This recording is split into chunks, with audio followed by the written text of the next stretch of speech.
Assalamualaikum warahmatullahi wabarakatuh.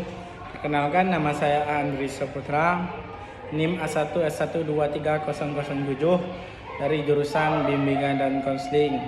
Adapun mata kuliah akan saya jelaskan yaitu evaluasi diagnosis kesulitan belajar. Yang ini akan dosennya yang ditampu oleh Bapak Muhammad Hamdi MPD. Baik kawan-kawan atau saudara-saudara sekalian, saya akan menjelaskan tentang apa itu 4 poin. Yang pertama yaitu anak yang berisiko mengalami kesulitan belajar. Poin yang kedua yaitu hakikat, identifikasi, dan intervensi dini. Adapun poin yang ketiga yaitu sistem pelayanan, identifikasi, dan intervensi dini. Dan adapun yang terakhir yaitu yang keempat yaitu modal program intervensi dini, program yang dibuat dengan melakukan pendekatan. Dan adapun poin-poin yang empat ini sangat untuk kita agar bisa memahami apa itu tentang kesulitan belajar pada anak. Ada poin yang pertama, baik kawan-kawan atau saudara-saudara sekalian, adapun poin yang pertama yaitu anak yang beresiko mengalami kesulitan belajar. Adapun anak yang mengalami kesulitan belajar ini sangat tidak mudah untuk kita mengatakan bahwa anak itu mengalami kesulitan belajar.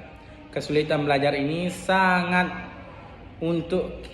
susah untuk kita mencari apa itu tentang kesulitan belajar.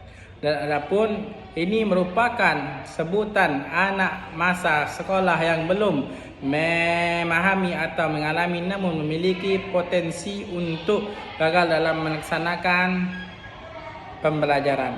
Yang ini kita tidak bisa mengatakan bahwa anak itu kesulitan belajar. Pada contohnya yaitu ada anak tidur di kelas.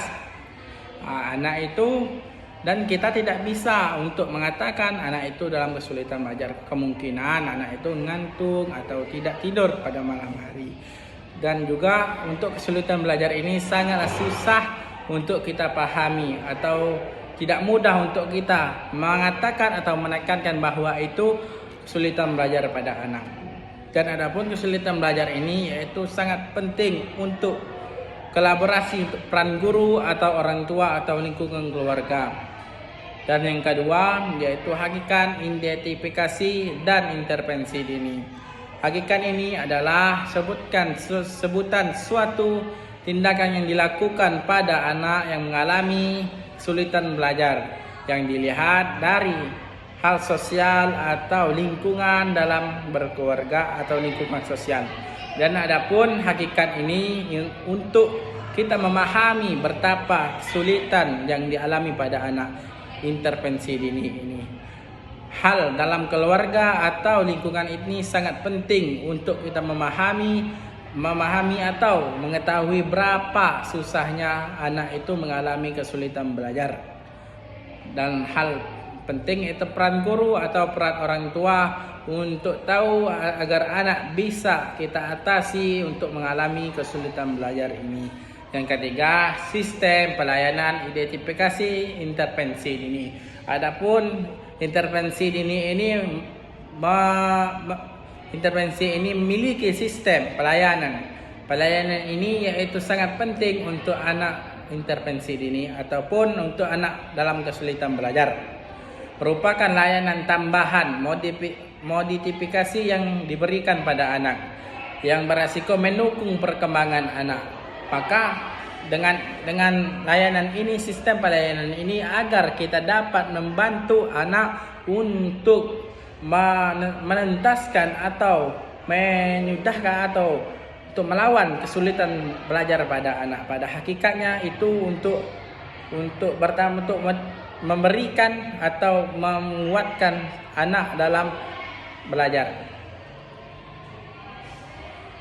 Dan hakikatnya dan sistem pelayanan ini sangat bagus untuk anak intervensi ini agar anak dapat kita lihat dan dapat kita mendukung supaya anak giat belajar atau tidak ada lagi kendala untuk melakukan kesulitan atau yang dikatakan kesulitan belajar. Yang keempat yaitu modal program intervensi dini. Program yang dibuat dengan melakukan pendekatan yang komprehensif dengan memberikan stimulasi dan latihan pada aspek-aspek perkembangan pada anak.